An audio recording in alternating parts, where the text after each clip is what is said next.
Thank you, Jason. Students at Belpre City Schools are eligible for free school meals this upcoming school year.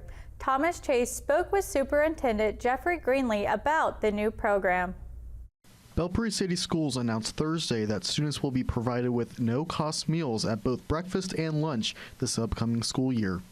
Jeffrey Greenlee, superintendent of Belpre City Schools, said this was a program the school district has been looking at over the past couple of years.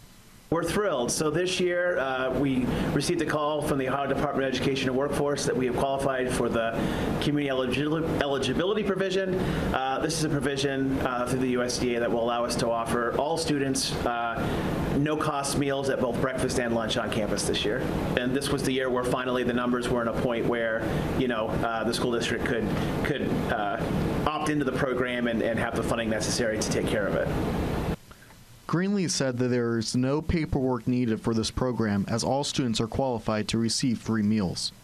Traditionally, we have relied on those forms to waive school fees. So if families would have otherwise qualified, we will be sending out a survey towards the beginning of the year where families can let us know, that so that we can take care and make sure that those fees are waived for students that would traditionally qualify for the program. Just bring your hungry child to school and we'll take care of them. The meals students can expect should remain what they are used to.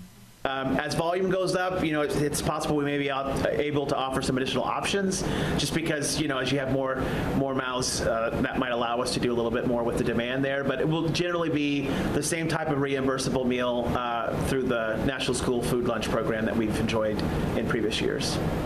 The first day of school for Belpre City students is this upcoming Wednesday. Just looking forward to a great year. We'll welcome back teachers on Monday and students come back on Wednesday. In Belpre, I'm Thomas Chase with WTAP News. This is Home. Wood County Schools has a new director of special